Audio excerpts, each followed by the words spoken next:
Shalom dan selamat pergantian hari bagi kita semua. Marilah teman-teman di hari yang baru ini kita kembali merenungkan kebenaran firman Tuhan.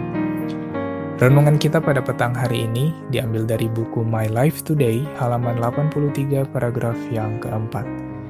Pena Inspirasi menuliskan, mereka yang menghubungkan jiwa mereka dengan Allah, diakuinya sebagai putra dan putrinya.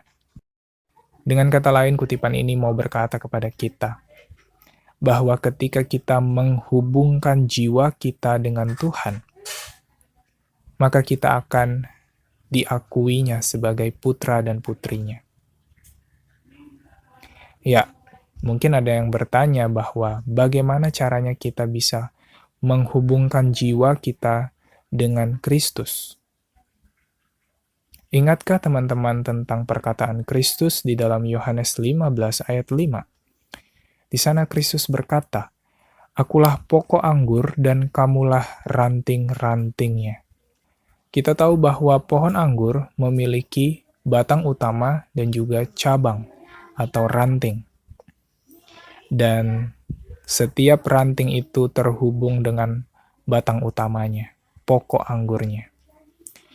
Inilah persatuan yang terlihat antara Kristus dan juga dengan kita.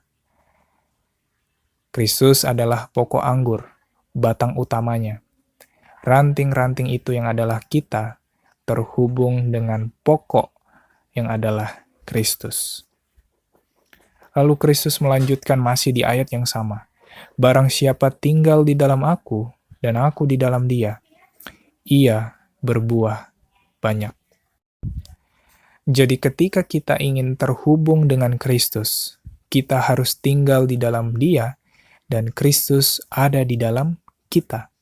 Sekali lagi teman-teman, kalau kita ingin terhubung dengan Kristus, maka kita harus tinggal di dalam Dia dan Kristus tinggal di dalam kita. Ketika kita terhubung dengan Kristus, ketika Kristus ada di dalam hati kita, maka kita akan diberikan kuasa untuk dapat berbuah. Kristus akan memberikan kita kuasa untuk memiliki karakter-karakter Allah yang penuh kasih, panjang sabar, dan lain-lain.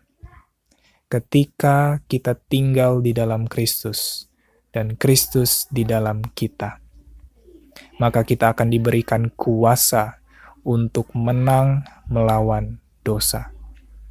Ya, kuasa itu kita peroleh daripada Kristus.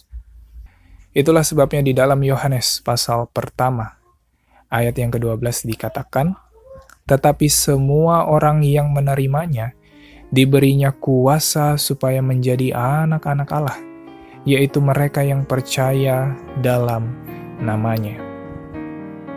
Kalau kita menghubungkan jiwa kita dengan Kristus, dan Kristus tinggal di dalam kita diberikan kuasa.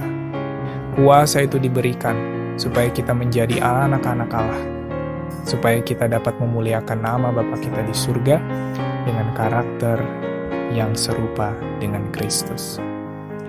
Demikianlah renungan kita pada petang hari ini. Selamat pergantian hari dan Tuhan memberkati kita semua. Amin.